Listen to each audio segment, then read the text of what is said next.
দেখো আজকে আমরা গত ক্লাসে অ্যালকোহল পর্যন্ত পড়ছি। আজকে অ্যালকোহলের পরে ইথার, অ্যামিন, অ্যালডিহাইড, কিটোন এগুলো নিয়ে আলোচনা করব। দেখো ইথার টপিকটি সৃজনশীল খুবই কম আছে, কিছু এমসিকিউ আসতে পারে, সেগুলো আমরা একটু দেখি। যে ইথার, প্রথমে দেখো ইথার সম্পর্কে যদি জানি, আমরা ইথারকে অ্যালকোক্সি অ্যালকেন রূপেও ব্যবহার করা যায় বা বলা যায় অ্যালকোক্সি অ্যালকেন। যেমন আমরা নামকরণের ক্ষেত্রে কিন্তু এগুলো আলোচনা করছি। CH3 ও CH3, তুমি এটাকে বলতে পারো দুই পাশে দুইটা মিথাইল মূলক আছে, মাঝখানে ইথার মূলক, তাহলে ডাইমিথাইল ইথার বলতে পারো। অথবা এই ওটা এটার সাথে দিবা, দিয়ে বলতে হবে কি মিথক্সি, আর এটা কি মিথেন, তাহলে মিথক্সি মিথেন। এই পাশেও দেখো CH3 ও CH2CH3, এক্ষেত্রে কি করতে হবে, অক্সিজেনটা তুমি ছোট যে পাশে অ্যালকাইল মূলক থাকবে তার সাথে দিতে পারো, তাহলে কি থাকবে CH3O, এটাকে বলা হবে মিথক্সি, আর এটাকে বলতে হবে কি ইথেন, তাহলে মিথক্সি ইথেন বা ইথাইল মিথাইল ইথার। আর এটা কি ডাইফিনাইল ইথার অথবা ফিনক্সিবেনজিন। এরকম নামকরণের ক্ষেত্রে এখান থেকে সব থেকে বেশি ইম্পর্টেন্ট এই নামকরণটাই।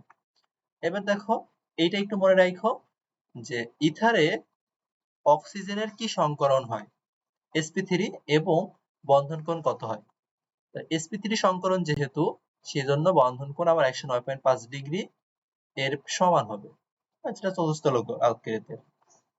অ্যালকোহল, ইথার, ফেনল, অ্যামিন এদের মধ্যে আমরা জানি ইথারটা হচ্ছে রাসায়নিকভাবে একটু বেশি নিষ্ক্রিয়। ইথার হচ্ছে রাসায়নিকভাবে বেশি নিষ্ক্রিয়, এতটুকু মনে রাখো, বাকিটুকু অতটা মনে রাখার প্রয়োজন নাই। আর যদি বলো ফেনল এবং বেনজিন, এদের মধ্যে কে সক্রিয়, ফেনল বেশি সক্রিয়, কারণ এরা অর্থফেরা নির্দেশক, বেনজিন বলয়কে সক্রিয় করে।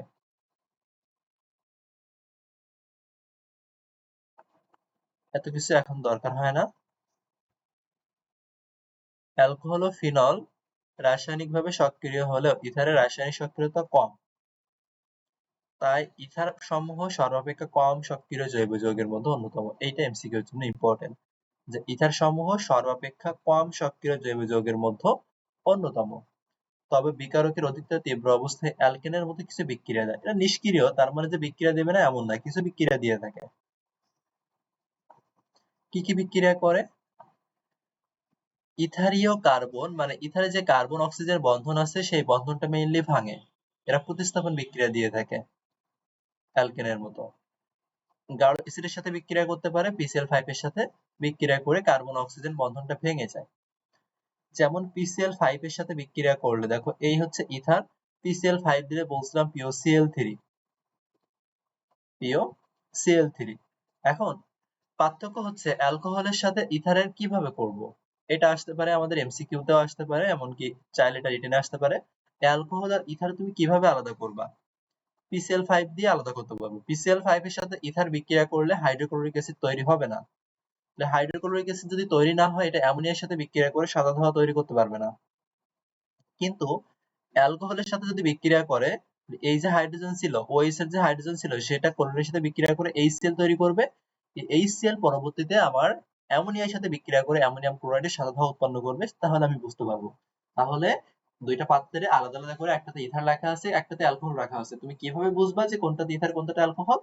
প্রথম কাজ, তোমাকে PCl5 দিতে হবে এবং অ্যামোনিয়া দিতে হবে। যদি দেখো সাদা ধোঁয়া উৎপন্ন হচ্ছে, সেখানে অবশ্যই অ্যালকোহল ছিল। কেন? কারণ অ্যালকোহল থেকে আবার হাইড্রোক্লোরিক অ্যাসিড আসে, হাইড্রোক্লোরিক অ্যাসিড অ্যামোনিয়ার সাথে বিক্রিয়া করে অ্যামোনিয়াম ক্লোরাইড তৈরি করে। শেষ। তাহলে অ্যালকোহল ইথার এইভাবে আলাদা করতে হবে মেইনলি।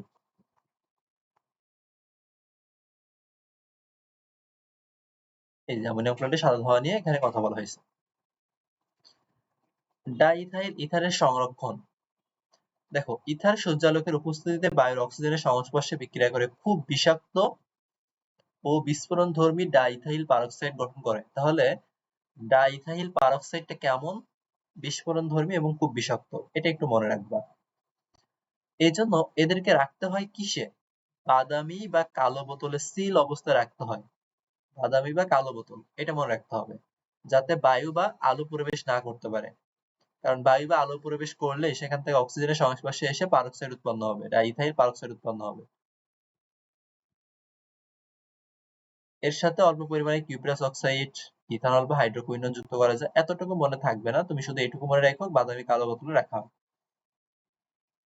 ইথারের নমুনায় পারক্সাইড যে আছে এটা তুমি বুঝবে কিভাবে? এস্টার মিশ্রিত পটাশিয়াম আয়োডাইড দিতে হবে। দিলে যদি এটা নীল কালার ধারণ করে তাহলে বুঝতে হবে পারক্সাইড আসছে।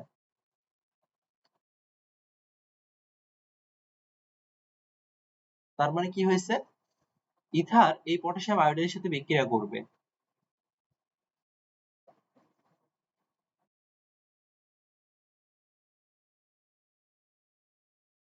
মানে পারক্সাইড আছে কিনা এটা বোঝার জন্য। তাহলে পারক্সাইডটা ইথারের এই পটাশিয়াম আয়োডাইডের সাথে বিক্রিয়া করবে।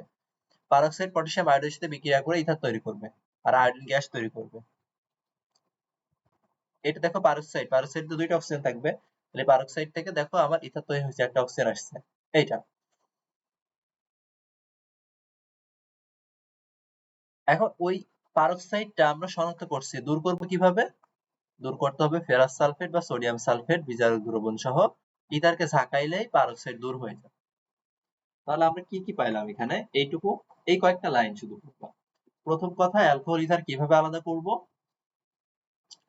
এই পারক্সাইড যেন তৈরি না হয় সেজন্য ইথারটাকে আমরা সূর্যালোক থেকে দূরে রাখবো। কালো বাদামি বর্ণের কাগজে মুড়িয়ে আমরা রেখে দিব, বোতলে সিল করব, কাগজে মুড়িয়ে সেটা রেখে দিব। এখন কোনো কারণে যদি পারক্সাইড তৈরি হয়ে যায় তাহলে সেটা আমরা বুঝবো কিভাবে? আমরা স্টার মিশ্রিত পটাশিয়াম আয়োডাইড এর জলীয় দ্রবণ যোগ করব, দিয়ে ঝাঁকাবো, যদি নীল বর্ণ আসে তাহলে বুঝবো পারক্সাইড আসে। তাই পারক্সাইড তো আছে, তাই পারক্সাইড দূর করব কিভাবে? দূর করব কিভাবে? দূর করার জন্য আমরা এখানে ফেরাস সালফেট বা সোডিয়াম সালফাইড এগুলা ব্যবহার করব। ইথার কোথায় কোথায় ব্যবহার করা হয় একটু পড়তে পারো। দেখো, চেতনানাশক রূপে সেলুলোজ এস্টার, তেল, চর্বি ও রেজিনের উত্তম দ্রাবক রূপে ইথার ব্যবহার করা হয়।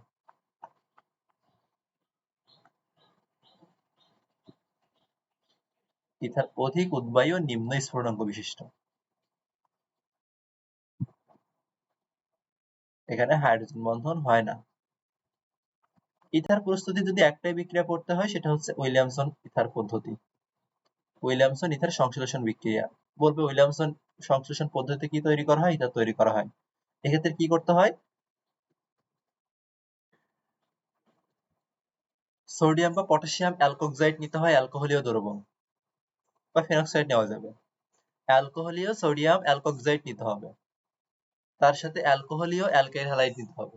দেখো, অ্যালকোহলীয় অ্যালকাইল হ্যালাইড এবং সোডিয়াম অ্যালকোক্সাইড অ্যালকোহলীয়, দুইটা অ্যালকোহল নিতে হবে উইলিয়ামসন ইথার সংশ্লেষণ পদ্ধতিতে। এই যে অ্যালকোহলে দ্রবীভূত সোডিয়াম বা পটাশিয়াম অ্যালকোক্সাইড এর সঙ্গে অ্যালকাইল হ্যালাইডকে উত্তপ্ত করতে হবে। তাহলে এই সোডিয়াম অ্যালকোক্সাইড থেকে আরও আসবে আর এই অ্যালকাইল হ্যালাইড থেকে আর আসবে। যেমন এটাতে যদি তুমি নাও তাহলে এই আয়োডিন সোডিয়াম বের হয়ে যাবে, তাহলে সোডিয়াম আয়োডাইড বের হয়ে যাবে আর C2H5O CH3 আসবে। এটা খুবই সহজ। এটা গ্রিগনার্ড বিকারকের সাথে যদি তুমি হ্যালোজেনেটেড ইথারের বিক্রিয়া করাও তাহলে সেখান থেকে তৈরি হতে পারে, এটা লেস ইম্পর্টেন্ট, কিন্তু উইলিয়ামসন ইথারটা খুব ইম্পর্টেন্ট। ডাইইথাইল ইথার প্রস্তুতি। ইথার শনাক্ত করব কিভাবে? ইথারকে গাঢ় সালফিউরিক অ্যাসিডের সহ উত্তপ্ত করে অ্যালকোহল উৎপন্ন হয়। উৎপন্ন অ্যালকোহল PCl5 এর সাথে বিক্রিয়া করে HCl উৎপন্ন করে। কিন্তু ডিরেক্টলি সরাসরি যদি এই ইথারের সাথে PCl5 তুমি দাও তাহলে এরা বিক্রিয়া করে না। ইথার PCl HCl তৈরি করে না, বিক্রিয়া করে না বলতেছি। ইথার PCl5 এর সাথে বিক্রিয়া করে HCl তৈরি করে না, যার জন্য অ্যামোনিয়ার সাথে বিক্রিয়া করে সাদা ধোঁয়া তৈরি করতে পারে না। অ্যালকোহল যেটা করতে পারে, অ্যালকোহল কি করতে পারে? HCl তৈরি করতে পারে, যেটা ইথার পারে না। এটা দ্বারা আমরা অ্যালকোহল আর ইথার আলাদা করে থাকি। দেখো, C2H6O, তাহলে এটা অ্যালকোহল অথবা ইথার হবে। আমরা সমতা টপিকে পড়ছি না, অ্যালকেনের সাথে অক্সিজেন দিলে সেটা অ্যালকোহল অথবা ইথার। তাহলে সোডিয়াম দিচ্ছে বি এন্ড হাইড্রোজেন গ্যাস আসতেছে, তাহলে সোডিয়াম দ্বারা আমরা কি শনাক্ত করতে পারি? ইথার না তো। সোডিয়াম দ্বারা আমরা অ্যালকোহল শনাক্ত করি। তাহলে এটা থেকে কি বুঝলাম?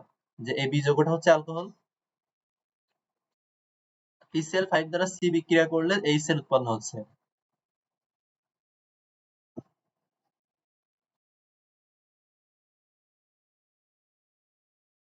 বি ও সি যৌগ দুইটা চিহ্নিত করো, সি যৌগ থেকে কিভাবে অ্যালকিন পাওয়া যাবে সেটা লিখো।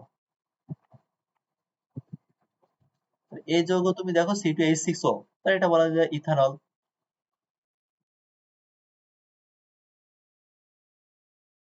অথবা ইথার, যে কোনো কিছু হতে পারে। ইথানল অথবা ইথার যে কোনো কিছু হতে পারে।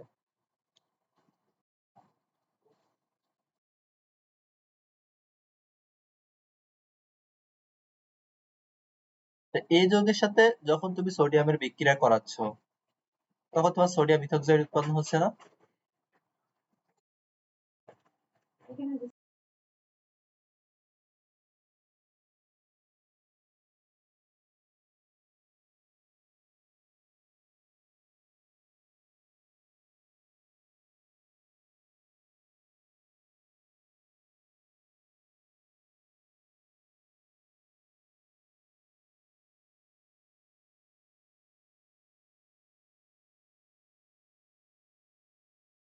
হ্যাঁ।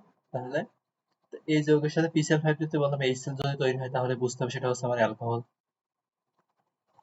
এটা ছিল কি, এ হচ্ছে এই সি ছিল তাহলে কি, PCl5 এর সাথে বিক্রিয়া করলে সেখান থেকে কি তৈরি হয়, অ্যালকেন হ্যালাইড তৈরি হবে না? কারণ ক্লোরিন বিক্রিয়া করবে, সেখানে অ্যালকেন হ্যালাইড তৈরি হবে, PCl3 তৈরি হবে আর HCl তৈরি হবে। এটা তো আমরা পড়ছি। এবার বলছে অ্যালকোহল থেকে কিভাবে অ্যালকিন পাবা। অ্যালকোহল থেকে কিভাবে অ্যালকিন পাবা, তা আমরা তো পড়ছিলাম যে অ্যালকোহলীয় ক্ষার নিলে আমরা অ্যালকিন পেয়ে যাব না অ্যালকাইল হ্যালাইড থেকে। এটা তো কঠিন কিছু না। তবে আরেকটা উদ্দীপক আছে, এখানে এটা পড়ে নিও, এটা পারবা।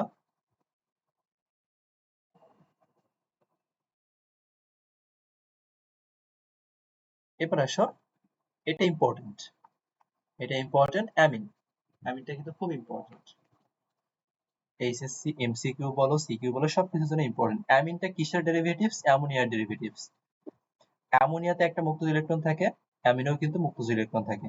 তাই অ্যামোনিয়া এর হাইড্রোজেনের জায়গায় যখন অ্যালকাইল মূলক বা অ্যারাইল মূলক আসবে, তখনই সেটা অ্যামিন অথবা অ্যানিলিন হয়ে যাবে। অ্যারাইল মূলক যখন আসবে তখন সেটা অ্যানিলিন হয়ে যাবে। তাহলে এই অ্যামিন গুলা সব কিন্তু লুইস ক্ষার। এগুলা খেয়াল করো, লুইস ক্ষার কাদেরকে বলতাম? যাদের মুক্তজল ইলেকট্রন থাকতো, তাই সবাই কিন্তু লুইস ক্ষার। দেখো এখানে বলাই আছে অ্যামোনিয়ার মতো অ্যামিন সমূহ লুইস ক্ষার রূপে ক্রিয়া করতেছে, কারণ নিঃসঙ্গ ইলেকট্রন যুগল মুক্তজল ইলেকট্রন আছে।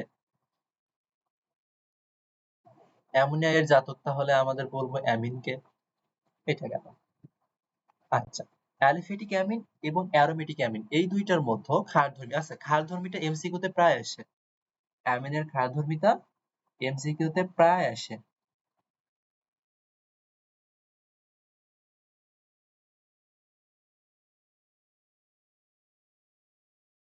ক্ষারধর্মিতা কি এখানে? হ্যাঁ, এখানে ক্ষারধর্মিতা মূলত আলোচনা করা হয়েছে, আমরা একটু দেখি।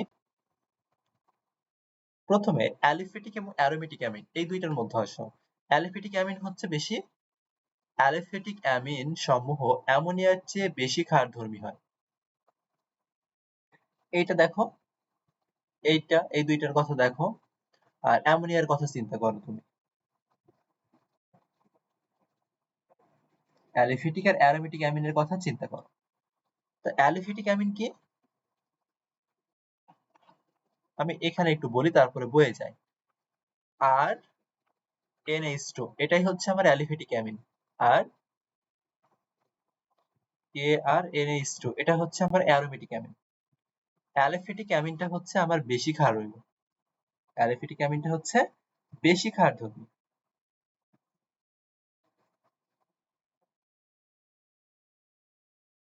এখন একটা কথা মনে রাখতে হবে, এই যে অ্যালিফেটিক অ্যামিন, এই অ্যালিফেটিক অ্যামিন তো আমার একটা না। অ্যালিফেটিক অ্যামিন একটা না, অ্যালিফেটিক অ্যামিন কিন্তু আমার অনেকগুলা।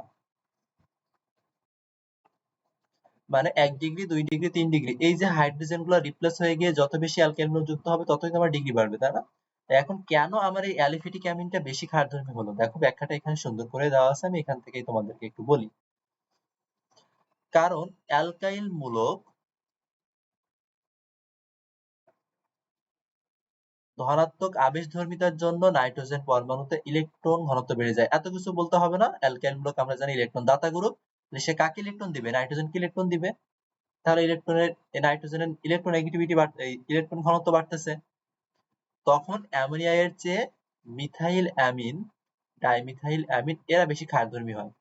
যত বেশি, এই যে দেখো এখানে তোমার দুইটা অ্যালকাইল মূলক, দুইটা অ্যালকাইল মূলক তুমি তুমি দুইটা ইলেকট্রন দিতে পারবা নাইট্রোজেনকে, কিন্তু অ্যামোনিয়াতে তো কোনো ইলেকট্রন নাই বলা যায়, অ্যামোনিয়াতে কোনো ইলেকট্রন নাই, সেজন্য যত বেশি নাইট্রোজেনের দ্বৈতিনাত্মতা এই নাইট্রোজেনের ইলেকট্রন ঘনত্ব বাড়বে তত বেশি সে ক্ষারধর্মী হবে। কিন্তু অ্যারোমেটিক অ্যামিনের কথা চিন্তা করো, অ্যারোমেটিক অ্যামিনে এর ক্ষারধর্মিতা অ্যামোনিয়া ও অ্যালোফিটিক অ্যামিন দুইটা থেকে কম, কারণ এর আমরা বলছি অ্যালকাইল গ্রুপ ইলেকট্রন দাতা গ্রুপ, কিন্তু অ্যারোমেটিক যেটা ফেনলিক গ্রুপ বা বেনজিনের যে বলাইটা সে তার ইলেকট্রন দিবে না, কিন্তু অনুরণনে অংশগ্রহণ করে। অ্যালকাইল মূলক যেমন ইলেকট্রন দিতে পারে যার সাথে যুক্ত থাকে, কিন্তু এই যে ফেনলিক মূলক বা ফিন মূলক বা ফিনেট মূলক এগুলা তার ইলেকট্রন দিতে পারে না। এজন্য এখানে বেনজিন বলাইটে নাইট্রোজেনের ইলেকট্রন ঘনত্বটা কমায় দেয়, তাই ইলেকট্রন ঘনত্ব কমালে কি হয়ে যাবে, ক্ষারধর্ম কমে যাবে। ঠিক এই কারণেই অ্যালিফেটিক অ্যামিন সব থেকে বেশি ক্ষারীয়, তারপরে আসতেছে অ্যারোমেটিক এই অ্যামোনিয়া, তারপরে আসতেছে অ্যারোমেটিক অ্যামিন।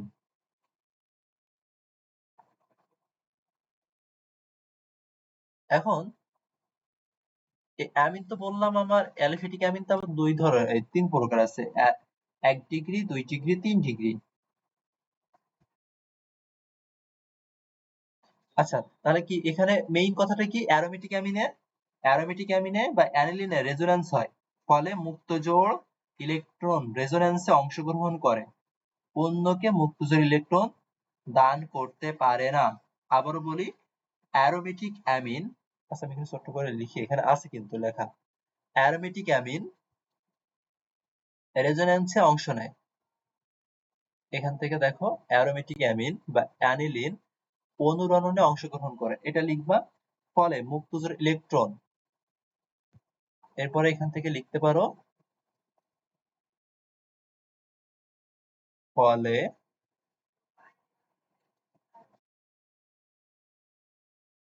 মুক্ত জোড় ইলেকট্রন,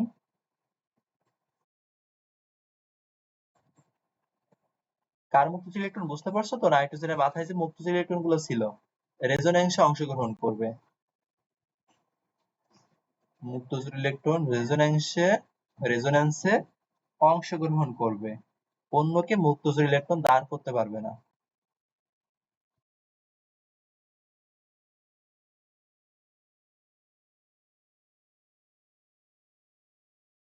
অন্যকে মুক্ত জোড় ইলেকট্রন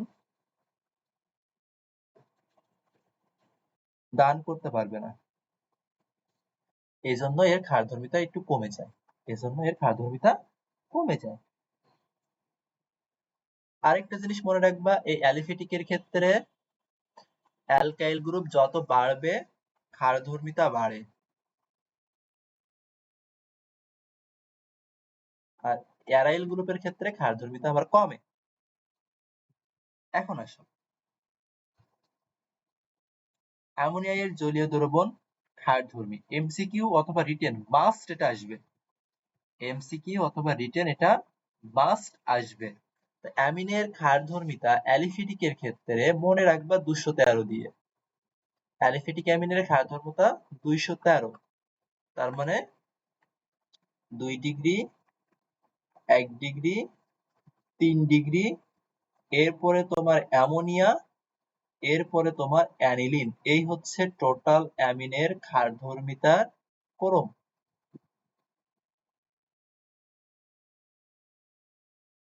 মাস্ট এখান থেকে তোমার কোশ্চেন আসবে, 2 ডিগ্রি 1 ডিগ্রি 3 ডিগ্রি অ্যামোনিয়া, দেন সব থেকে কম হচ্ছে অ্যানিলিন, এটা যেন কখনো ভুল না হয়।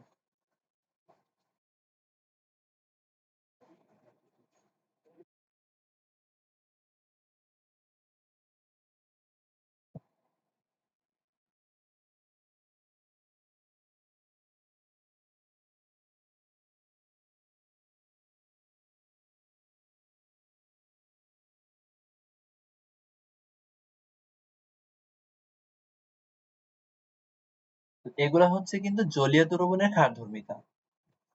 দেখো এখানে অ্যামিনের ব্যবহারটা এখানে দেওয়া আছে, এটা একটু মনে রাখো।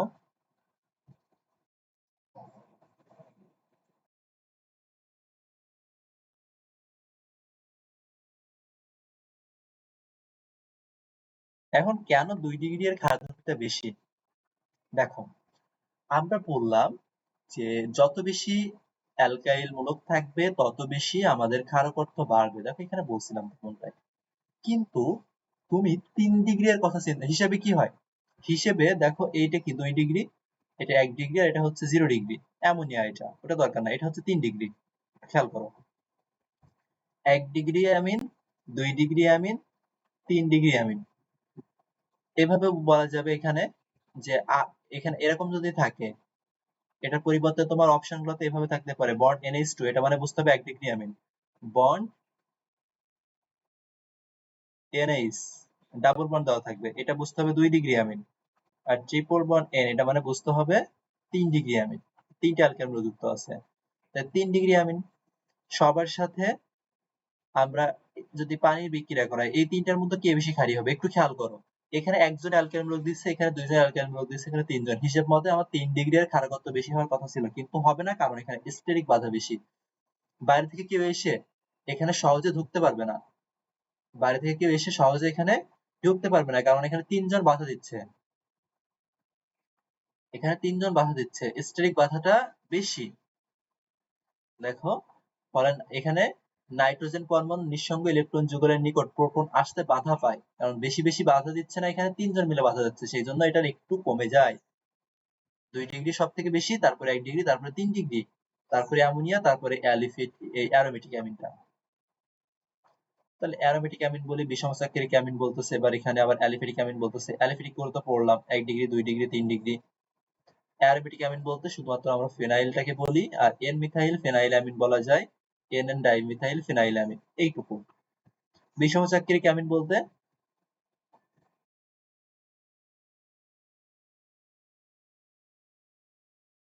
সাইক্লোইথিলিন অ্যামিন ও পাইরোলিডিন অ্যামিন হলো বিষম সাকরিক অ্যালিফেটিক অ্যামিন, আর পাইরোল আর পিরিডিন হচ্ছে বিষম সাকরিক অ্যারোমেটিক অ্যামিন। তাছাড়া ডিএনএ, আরএনএ, পিউরিন, পাইরিমিডিন এগুলো সব হচ্ছে অ্যারোমেটিক অ্যামিন। এগুলো একটু মুখস্থ করবা, এগুলা সব ভুটানিতে পড়ছো।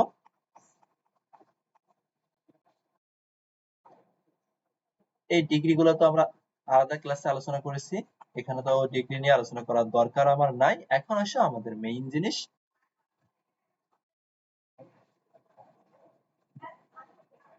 অ্যামিনের প্রস্তুতি। অ্যামিনের প্রস্তুতি, তো 6টা জায়গা থেকে অ্যামিনের প্রস্তুতি গুলো আসে, কিন্তু সব থেকে মোস্ট ইম্পর্টেন্ট অ্যামিনের অ্যামোনোলাইসিস রিঅ্যাকশন থেকে, অ্যামিনের মিশ্রণ থেকে, যেটাকে বলা হয় কি অ্যামোনোলাইসিস রিঅ্যাকশন থেকে। অ্যালকাইল হ্যালাইড থেকে তৈরি করতে পারি, অ্যালকোহল থেকে তৈরি করতে পারি। অ্যালকাইল হ্যালাইড থেকে তৈরি করতে পারি, অ্যালকোহল থেকে তৈরি করতে পারি। বিজারণ বিক্রিয়ার মাধ্যমে তৈরি করতে পারি, অ্যামাইড থেকে তৈরি করতে পারি, ফেনল থেকে তৈরি করতে পারি, ডাইজোনিয়াম ক্লোরাইড থেকে তৈরি করতে পারি।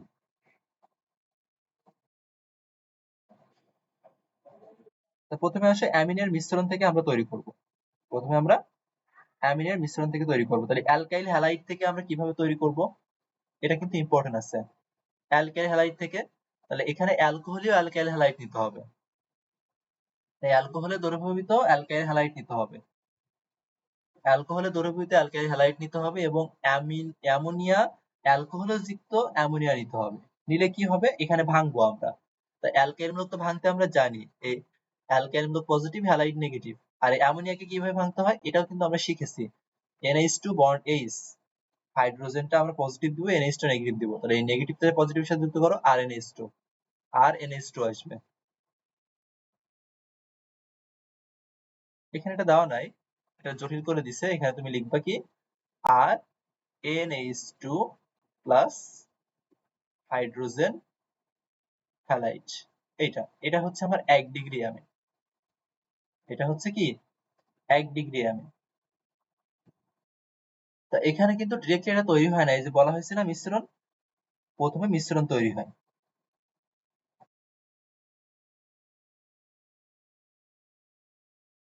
এইরকম একটা প্রথমে মিশ্রণ তৈরি হয়। 1 ডিগ্রি অ্যামিন আসছে, তাহলে 1 ডিগ্রি অ্যামিন আসছে। এখানে আবার বলা হয়েছে যে এই অ্যালকাইল হ্যালাইড থেকে অধিক তাপচাপে উত্তপ্ত করলে 1 ডিগ্রি, 2 ডিগ্রি, 3 ডিগ্রি অ্যামিন, এমনকি 4 ডিগ্রি অ্যামোনিয়া লবণের মিশ্রণ তৈরি করা যায়। কিভাবে, এটা কিভাবে করা যাবে? আচ্ছা, এই জায়গাটাতে তোমার যখন অ্যালকাইল মূলকের পরিবর্তে যদি আমরা অ্যারাইল মূলক নিতাম,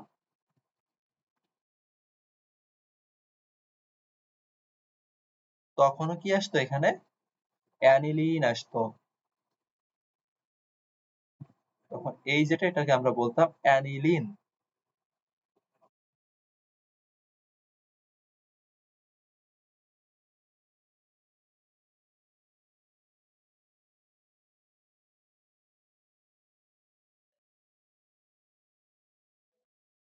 এখন আসো আমরা কিভাবে এই অ্যালকাইল হ্যালাইড থেকে 1 ডিগ্রি 2 ডিগ্রি 3 ডিগ্রি এবং কোয়াটারনারি 4 ডিগ্রি করবো সেটা নিয়ে আমরা একটু ছোট্ট একটা ধারণা নিই।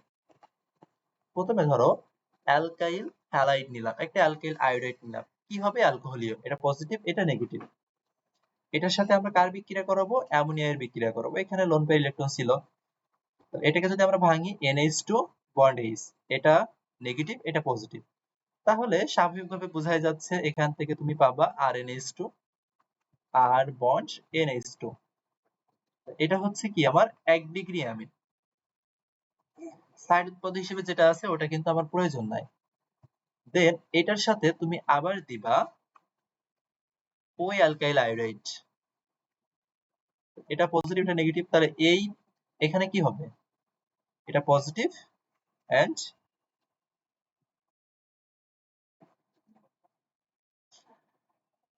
এখান থেকে কিন্তু এটা এভাবে ভাঙা যাবে না পজিটিভ নেগেটিভে, আর NH2 টাকে এভাবে ভাঙতে হবে তোমার,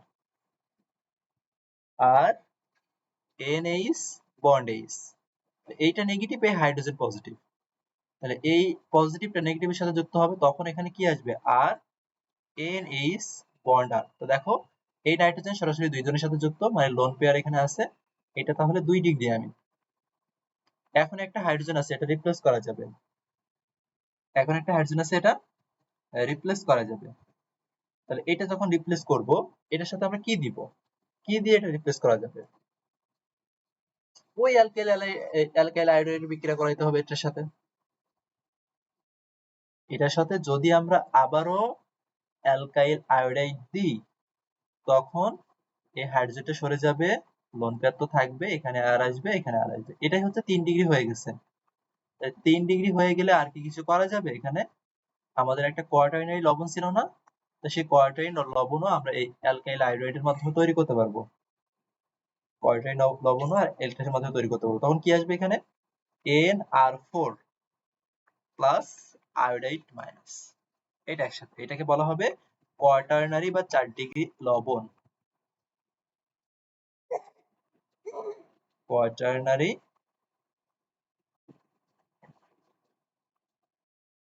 বা 4 ডিগ্রি লবণ। তাহলে অ্যালকাইল হ্যালাইড থেকে আমরা 1 ডিগ্রি 2 ডিগ্রি 3 ডিগ্রি এবং কোয়াটারনারি বা 4 ডিগ্রি যে লবণটা সেটা আমরা তৈরি করে ফেললাম। এইভাবে এটা মূলত করে ফেলতে হবে। তাহলে এখানে মূলত অ্যালকাইল হ্যালাইডটা কেমন নিতে হবে, অ্যালকোহলের দ্রবণীয় নিতে হবে বা অ্যালকোহলীয় নিতে হবে, এটা বলা যায়। এখানে কিন্তু সেটাই বলা আছে, এখানে মিথাইল আয়োডাইড দিয়ে বলা হয়েছে, আর আমি ওখানে তোমার শুধুমাত্র অ্যালকাইল আয়োডাইড দিয়ে কথাটা বলছি।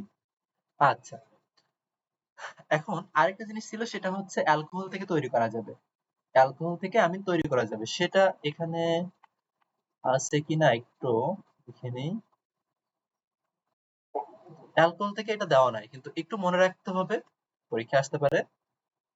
অ্যালকোহল থেকে কিভাবে তুমি অ্যামিন পাবা, এই হচ্ছে অ্যালকোহল, আর ওএইচ অ্যালকোহল। অ্যালকোহলটাকে তো আমরা পজিটিভ আর ওএইচটাকে নেগেটিভ দিতে পারি, এখানে তুমি অ্যামোনিয়া দিবা।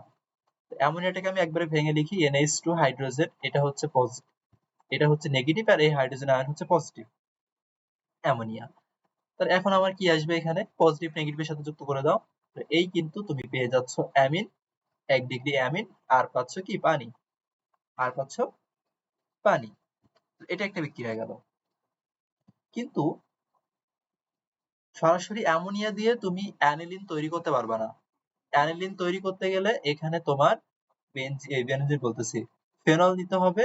ফেনলের সাথে যদি তুমি অ্যামোনিয়া নাও, এখানে তোমার প্রভাবক নিতে হবে, জিঙ্ক ক্লোরাইড নিতে হবে অথবা অ্যালুমিনিয়াম অক্সাইড নিতে হবে, এবং এটাকে উত্তপ্ত করতে হবে, তাহলেই তুমি অ্যানিলিন পাবা, নাহলে ডিরেক্টলি উপরটার মতো এটা আসবে না। তাহলে আমরা কিন্তু অ্যানিলিন প্রস্তুতি পড়ে ফেললাম, বা অ্যারোমেটিক অ্যামিন প্রস্তুতি কিন্তু পড়ে ফেললাম। এটা একটা গেল, অ্যারোমেটিক অ্যামিন প্রস্তুতি।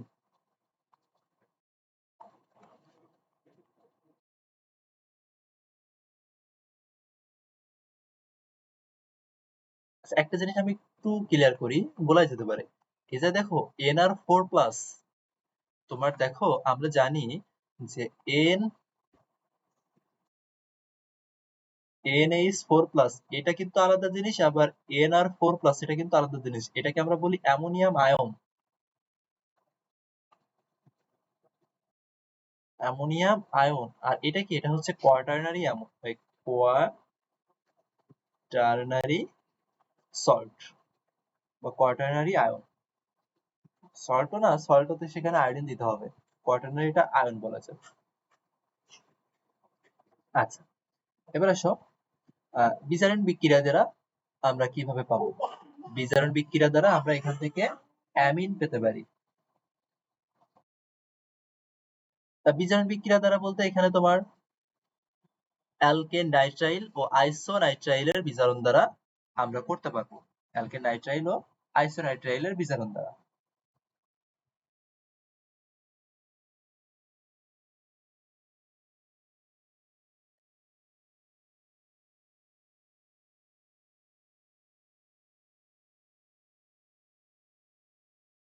তা এই বিজারণ দ্বারা করতে গেলে শুধুমাত্র যে লিথিয়াম অ্যালুমিনিয়াম হাইড্রাইড দিলে হবে এমন না। এখানে তুমি দেখো বিজারণ তোমার দুই প্রকার আছে। এখানে আছে হচ্ছে একটা নাইট্রাইল আর একটা আইসোনাইট্রাইল আছে, তাই না? একটা নাইট্রাইল আছে আর একটা আছে হচ্ছে আইসোনাইট্রাইল। তো এখন প্রথমে তোমাকে জানতে হবে আইসোনাইট্রাইলটা কি আর নাইট্রাইলটা কি। নাইট্রাইল হচ্ছে সিএন থাকবে, আর এনসি থাকলে সেটাকে বলা হবে আইসোনাইট্রাইল। খুব ইম্পর্টেন্ট।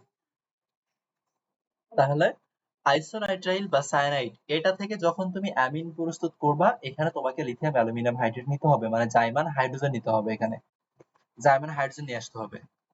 তাহলে জাইমান হাইড্রোজেন নিয়ে আসতে গেলে কেন, দেখো এইখানে আমার দরকার হচ্ছে RNA2, বুঝছো? এখানে দরকার হচ্ছে RNA2। তার NH2 নিয়ে আসতে গেলে আমার তো অবশ্যই হাইড্রোজেন নিয়ে আসতে হবে, কার্বন বের করতে হবে।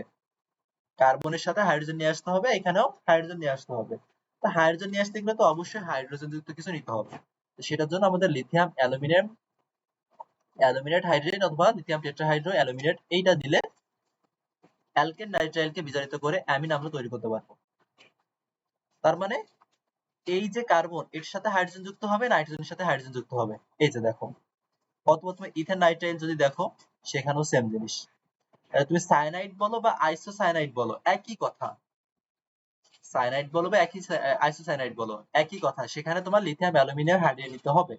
কিন্তু একটু খেয়াল করো, তুমি কি করবা? নাইট্রোজেনের সাথে হাইড্রোজেন দিবা, কার্বনের সাথে হাইড্রোজেন দিবা, বুঝো? একটা ছিল হচ্ছে আর সি ডাবল বন্ড এন, আরেকটা ছিল হচ্ছে আর এন ট্রিপল বন্ড সি। এখন এটার সাথে তুমি হাইড্রোজেন দিবা, এটার সাথে তুমি দুইটা হাইড্রোজেন দিবা, যেহেতু চারটা জাইমান হাইড্রোজেন ছিল। এখানেও তুমি হাইড্রোজেন দিবা, এখানেও তুমি হাইড্রোজেন দিবা। এখানে কিন্তু চারটা দেওয়া যাবে না, এখানে চারটা দেওয়া যাবে না। এখানে তিনটা দিতে হবে, এখানে একটা দিতে হবে। তাহলে দেখো এইখান থেকে তুমি কি পাচ্ছ? আর বন্ড CH2 বন্ড NH2। কিন্তু এখানে তুমি কি পাচ্ছ? আর বন্ড NH, মাঝখানে নাইট্রোজেনের সাথে H বন্ড CH3। তাহলে এটা কত ডিগ্রি? এই নাইট্রোজেন একটা কার্বনের সাথে সরাসরি যুক্ত, তাহলে এটা 1 ডিগ্রি। এই নাইট্রোজেন এটার সাথে যুক্ত, এটার সাথে যুক্ত। অ্যালকাইল মূলকে কি আছে? কার্বন আছে না? তাহলে 2 ডিগ্রি। তাহলে এটা হচ্ছে আমার কি? আইসোনাইট্রাইল। এটা হচ্ছে আবার আইসোনাইট্রাইল। আইসোনাইট্রাইল থেকে যখন আমরা অ্যামিন তৈরি করতেছি, তখন আমরা কিন্তু 2 ডিগ্রি অ্যামিন পাবো। তখন আমরা 2 ডিগ্রি অ্যামিন পাবো। আইসোনাইট্রাইল থেকে অ্যামিন তৈরি করতে গেলে আমরা 2 ডিগ্রি এই 2 ডিগ্রি অ্যামিন পাবো। একটু বলতেছি।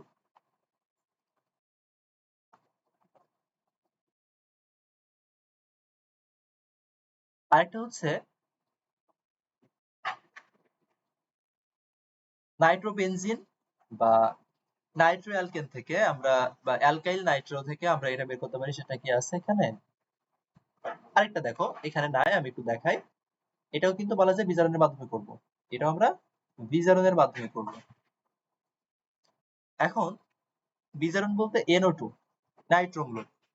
এই নাইট্রো মূলকের বিজারণ করতে গেলে তোমার বেশ কতগুলো জিনিস লাগবে, যেখানেই থাকবে নাইট্রো মূলক। নাইট্রো মূলকের বিজারণ করতে গেলে মেইনলি যদি আমরা বলি টিন HCl এটা দিতে হবে, অথবা জিঙ্ক HCl, টিন HCl তো সব থেকে বেশি দেওয়া থাকে, অথবা আয়রন HCl, অথবা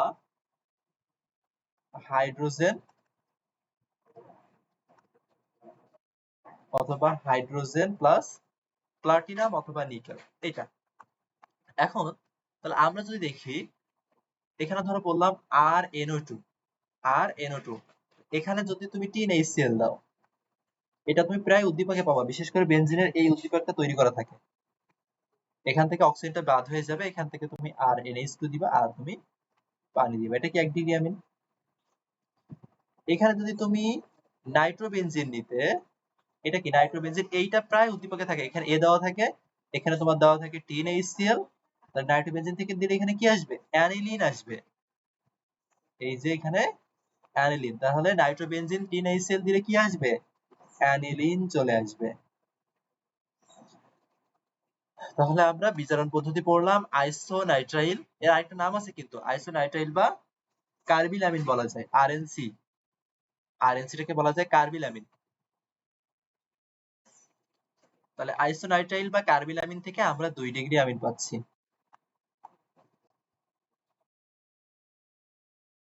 এটা একটা খাইস্টার মতো গন্ধ আছে, খাইস্টা যেমন গন্ধ না, ঠিক তেমন একটা গন্ধ আছে এটা। আচ্ছা, এবার আসো অ্যামাইড থেকে আমরা কিভাবে প্রস্তুত করতে পারবো। অ্যামাইড থেকে দুইটা পদ্ধতি দিয়ে তুমি তৈরি করতে পারবা হচ্ছে অ্যামিন। অ্যামাইড থেকে দুইটা পদ্ধতি তৈরি করতে পারবো। দেখো 3-4 কিন্তু সেম, 3-4 কিন্তু সেম জিনিস। অ্যামাইড থেকে তুমি একবার লিথিয়াম অ্যালুমিনেট হাইড্রেট দ্বারা বিজারিত করতে পারবা, আর একটা হফম্যান ক্ষুদ্রাংশকরণ পরীক্ষা দ্বারা। দেখো তুমি প্রোডাক্ট গুলা খেয়াল করো, এটা কি, এটা একটা অ্যাসিডামাইড, দেন এটাও কিন্তু অ্যাসিডামাইড। একটাতে তোমার বিজারণ করা হয়েছে, আর একটা হফম্যান ক্ষুদ্রাংশকরণ করা হয়েছে। একটা কি করা হয়েছে, হফম্যান ক্ষুদ্রাংশকরণটা। হফম্যান ক্ষুদ্রাংশকরণটা সিকিউ এর জন্য এন্ড মোস্ট ইম্পর্টেন্ট এমসিকিউ এর জন্য এন্ড অ্যাডমিশন টেস্টের জন্য। হফম্যান ক্ষুদ্রাংশকরণ রিঅ্যাকশন। তো তুমি যদি অ্যামাইড থেকে বিজারণ করতে চাও, টিন HCl নিতে পারো, অথবা তুমি লিথিয়াম অ্যালুমিনেট হাইড্রেট নিতে পারো, একই কথা। তুমি টিন প্লাস HCl যেটা ইচ্ছা, টিন HCl যদি দাও, কি হবে, অক্সিজেন তো বাদ যাবে, এই কার্বনের সাথে তুমি দুইটা H দিয়ে দিবা, এটা H দিয়ে দিবা। টিন HCl দাও আর যেটাই দাও, যেকোনো একটা দিতে পারো, এখানে টিন HCl ও দিতে পারো, কোনো সমস্যা নাই। অ্যারোমেটিক দিলেও একই কথা, যেটা ইচ্ছা দিবা।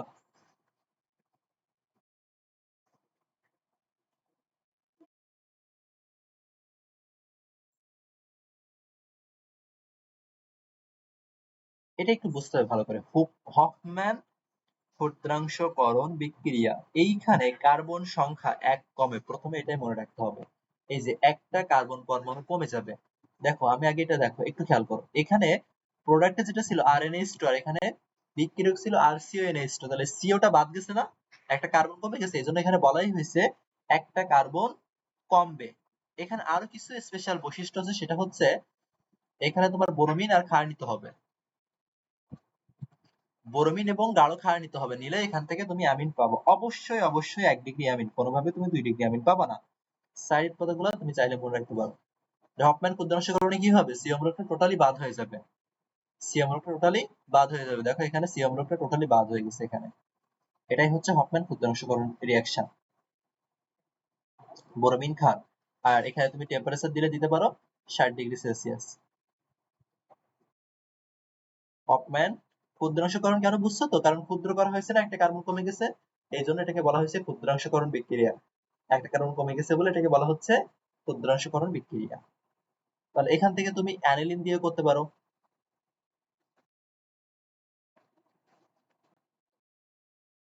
এটা।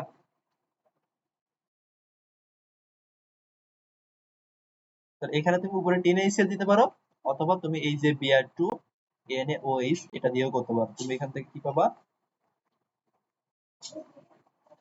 অ্যানিলিন পাবা। আর কি পাবা, সোডিয়াম কার্বনেট পাবা, সোডিয়াম ব্রোমাইড পাবা, পানি পাবা। এই তাহলে আপাতত এই কয়টা ইম্পর্টেন্ট, একটু মনে রাখো। আরেকটা স্পেশাল বিক্রিয়া আছে, দেখো ইথাইল অ্যামিন তৈরি করা যাবে কিভাবে। অ্যালকিন থেকে অ্যামিন তৈরি করা, এটা একটু ডিফারেন্ট। কবাল্ট প্রভাবক নিতে হবে 20°C 60°C তাপমাত্রা নিলে এখান থেকে অ্যামিন পাওয়া যাবে। অ্যারোমেটিক অ্যামিন, নাইট্রোবেনজিন, এটা পড়লাম না, নাইট্রোবেনজিন। নাইট্রোবেনজিন থেকে তৈরি করতে গেলে তুমি সরাসরি টিএনএইচসিএল নিলেই হয়ে যাবে। এখানে আলাদা করে যেটা দিছে এটা দেওয়ার দরকার নাই। এই যে টিএনএইচসিএল দিয়ে নাইট্রোবেনজিন থেকে সরাসরি অ্যানিলিন তৈরি করা যাবে। তারপরে দেখো এই হফম্যান ক্ষুদ্রাংশীকরণের মাধ্যমে আমরা একটু আগে দেখলাম না, সি অম্লটা বাদ দিব, ব্রোমিন ক্ষার নিব। তারপরে ক্লোরোবেনজিন থেকে তৈরি করা যাবে। ক্লোরোবেনজিনের সাথে অ্যামোনিয়া বিক্রিয়া করলে, একটা কথা মনে রাখবা, অ্যামিন তৈরি করতে গেলে অবশ্যই অ্যামিনিয়া জাতীয় কিছু বিক্রিয়া করাতেই হবে। তাই ক্লোরোবেনজিন থেকে তুমি যদি অ্যামোনিয়া বিক্রিয়া করো তাহলে এখানে অ্যামোনিয়াম ক্লোরাইড আসবে। ফেনল থেকে তৈরি করতে পারবা, ফেনল থেকে তৈরি করলেও সেই অ্যামোনিয়া বিক্রিয়া করতে হবে। প্রভাবকগুলো শুধু একটু ইম্পর্টেন্ট। বেনজিন ডায়াজোনিয়াম ক্লোরাইড থেকে অ্যানিলিন তৈরি, এটা ইম্পর্টেন্ট, এটা খুব ইম্পর্টেন্ট। দেখো আমরা ডায়াজোনিয়াম ক্লোরাইড থেকে যদি অ্যানিলিন তৈরি করতে চাই তখন কি করতে হবে, এখানে জিঙ্ক এইচসিএল দিতে হবে।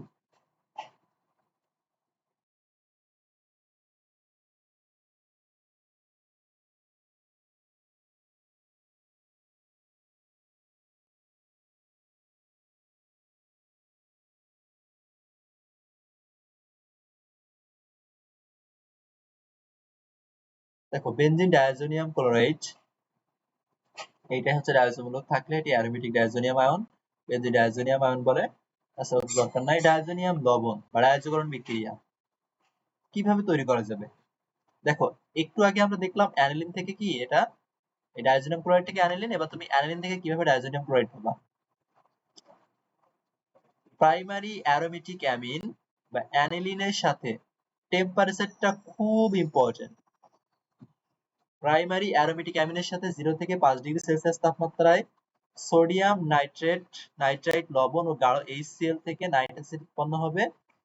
ওই nitrous acid benzene diazonium chloride লবণ তৈরি করবে। এই প্রাইমারি অ্যারোমেটিক অ্যামিন থেকে ডায়াজোনিয়াম লবণ তৈরি বিক্রিয়াটাকেই বলা হচ্ছে ডায়াজোকরণ বিক্রিয়া। তাহলে কি থেকে তৈরি করতে হচ্ছে, primary aromatic amine, primary aromatic amine, temperature 0 থেকে 5°C, বেনজিন ডায়াজোনিয়াম ক্লোরাইড দিয়ে তৈরি হবে। এইভাবে পজিটিভ নেগেটিভ ভাঙার দরকার নাই, তুমি ডিরেক্টলি N2Cl লিখতে পারো। বিভিন্ন প্রকার উজ্জ্বল বর্ণের অ্যাজো বা রং তৈরিতে এটা ব্যবহার করা হয়। ডায়াজোনিয়াম ক্লোরাইডের সাথে যদি ফেনলের বিক্রিয়া করানো হয় তাহলে কি আসবে, প্যারা হাইড্রক্সি অ্যাজোবেনজিন। দেখো যখন দুইটা বেনজিন বলয় যুক্ত হয়ে যাবে এরকম প্রক্রিয়াকে বলা হয় কাপলিং বা যুগলায়ন বিক্রিয়া। ডায়াজোনিয়াম ক্লোরাইডের সাথে এই যে ফেনলের বিক্রিয়া, তারপরে এখানে যে আবার এইটার যে বিক্রিয়া, এই যে আমার দুইটা বেনজিন বলয় যুক্ত করতেছে এগুলাকে বলা হয় কাপলিং বা যুগলায়ন বিক্রিয়া। অ্যাজোমূলকটা মূলত রং তৈরিতে ভূমিকা রাখে, একে ক্রোমোফোর বলা হয়। ক্রোমোফোর কি কি আছে দেখো, OH NR2 মূলক ওই ক্রোমোফোরের বর্ণকে দূর করে এদেরকে বলা হয় অক্সোক্রোমোল, অক্সোক্রোমস। তাহলে অ্যারোমেটিক অ্যামিন থেকে আমি অ্যানিলিন এই ডায়াজোনিয়াম ক্লোরাইড তৈরি করতে পারবো। অ্যালিফেটিক অ্যামিন থেকে কিন্তু এটা করা যাবে না। অ্যালিফেটিক অ্যামিন থেকে ডায়াজোনিয়াম লবণ তৈরি করা যাবে না, কারণ অ্যালিফেটিক অ্যামিন HCl ও নাইট্রাস অ্যাসিডের সাথে বিক্রিয়া করে একটা অস্থায়ী জটিল যৌগ তৈরি করে। দেখো আমার দরকার কি, এই ডায়াজোনিয়াম ক্লোরাইড তৈরি করতে গেলে নাইট্রাস অ্যাসিড দরকার, তাই নাইট্রাস অ্যাসিডটা তৈরি হয় কিন্তু এটার সাথে বিক্রিয়া করে একটা জটিল অবস্থা তৈরি করে, ডায়াজোনিয়াম লবণ তৈরি করে না। এখানে যে জটিল অবস্থাটা এটা বলা হয়েছে, এই যে পরে ওইটা বিয়োজিত হয়ে গিয়ে নাইট্রোজেন গ্যাস উৎপন্ন করে আর মিথাইল আয়ন তৈরি করে। এই জন্য আমার এখানে অ্যালিফেটিক ডায়াজোনিয়াম ক্লোরাইড তৈরি হয় না।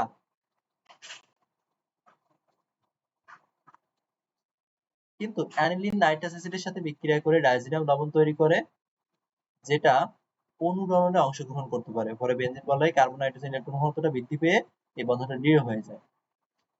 অ্যামিন শনাক্ত করবে কিভাবে, অ্যামিনের শনাক্তকারী রিঅ্যাকশন।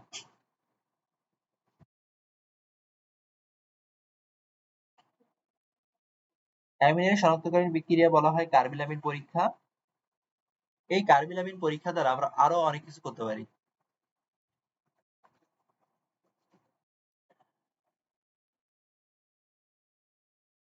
কার্বিলামিন পরীক্ষা, এটা দ্বারা আমরা ক্লোরোফর্ম শনাক্ত করতে পারি, এটা দ্বারা আমরা অ্যানিলিন শনাক্ত করতে পারি।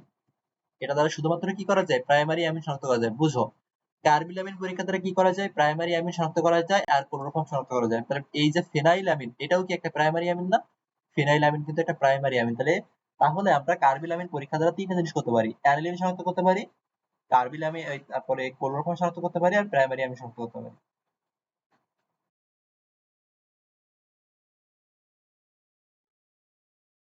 কিন্তু তোমাকে যদি বলা হয়, আচ্ছা আর একটা কথা মনে রাখো, বুঝবা কিভাবে এই কার্বিলামিন তৈরি করবে? এই যে আইসোনাইট্রিল তৈরি করবে, আমরা বলছিলাম না আইসোনাইট্রিল থেকে আমরা কি পাবো? অ্যামিন পাবো। এখন তোমাকে যদি বলে অ্যালিফেটিক আর অ্যারোমেটিক কিভাবে আলাদা করবা, ওই যে ডায়াজোনিয়াম ক্লোরাইডের বিক্রিয়া, ডায়াজোকরণ বিক্রিয়া। অ্যালিফেটিক অ্যামিন কোনো ডায়াজোনিয়াম লবণ তৈরি করে না, কিন্তু অ্যারোমেটিক অ্যামিন ডায়াজোনিয়াম লবণ তৈরি করতে পারে। এইটা, এটা হচ্ছে অ্যালিফেটিক আর অ্যারোমেটিকের পার্থক্য। তিনটা তোমার শনাক্তকরণ, মেইনলি শনাক্তকরণ তিনটা। আমি একটু সামারি করে দিই, তাহলে হেডলাইনগুলো মনে থাকবে, ডিটেলস মনে থাকবে। প্রথমত প্রথমত কি, যে কোনো অ্যামিন শনাক্ত করবে কিভাবে? প্রথমে আছে আমাদের কার্বিলামিন পরীক্ষা। তাহলে এই কার্বিলামিন পরীক্ষা দ্বারা আমরা কি করতে পারবো?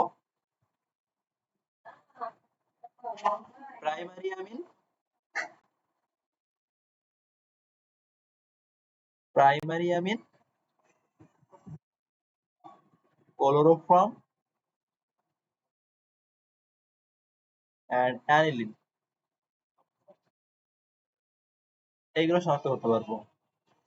যদি বলে aromatic amine and aliphatic amine, aromatic amine আর অ্যালিফেটিক অ্যামিন, সেই ক্ষেত্রে কি ডায়াজোকরণ বিক্রিয়া বা ডায়াজোটাইজেশন বলা যায় যেটাকে, ডায়াজোটাইজেশন। তারপরে হচ্ছে 1 degree, 2 degree and 3 degree amine পার্থক্য করো। 1 ডিগ্রি, 2 ডিগ্রি এবং 3 ডিগ্রি অ্যামিন আমরা কিভাবে আলাদা করব, এইগুলা। আরো আছে হচ্ছে অ্যানিলিন কি বিক্রিয়া দেয় সেগুলা। আচ্ছা, তাহলে প্রথমে এবার আসো আমরা কার্বিলামিন পরীক্ষাটা একটু বই থেকে দেখি। তাহলে কার্বিলামিন পরীক্ষার জন্য টেম্পারেচারটা তোমার ফিক্স লাগবে। এটা যে কার্বিলামিনকে মানে প্রাইমারি অ্যামিনকে 60 থেকে 70 ডিগ্রি সেলসিয়াস তাপমাত্রায় উত্তপ্ত করলে আইসোসায়ানাইড তৈরি করবে। শুধুমাত্র অ্যামিনকে উত্তপ্ত করলে হবে না, সাথে ক্লোরোফর্ম নিতে হবে এবং পটাশিয়াম হাইড্রোক্সাইড নিতে হবে, অ্যালকোহল পটাশিয়াম হাইড্রোক্সাইড নিতে হবে। মানে প্রাইমারি অ্যামিন অ্যালিফেটিক হতে পারে, অ্যারোমেটিক হতে পারে, সেখানে ক্লোরোফর্ম নিতে হবে এবং ক্ষার নিতে হবে অ্যালকোহলীয়, এবং সেটাকে 60 ডিগ্রি সেলসিয়াস তাপমাত্রায় উত্তপ্ত করতে হবে। উত্তপ্ত করলে তীব্র তীব্র বা উগ্র গন্ধযুক্ত কার্বিলামিন বা আইসোসায়ানাইড তৈরি হবে। তাহলে এটাই হচ্ছে আইসোসায়ানাইড বা কার্বিলামিন।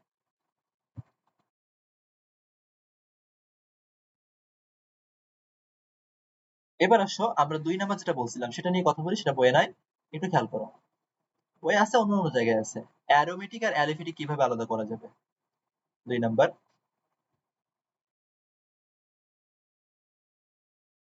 আমরা অ্যানিলিন নিলাম, NH2 নিলাম। এটা আমরা এখানে আরেকটা কারণে নিয়েছি, আরেকটা এমসিকিউ করার জন্য। এইচও এনও, এন NO2 না, ওহ নো, নাইট্রিক অ্যাসিড, এটা নাইট্রিক অ্যাসিড। এইটাকে সোডিয়াম নাইট্রাইট এবং হাইড্রোক্লোরিক অ্যাসিড, এই প্রভাবক নেওয়া হয়েছে।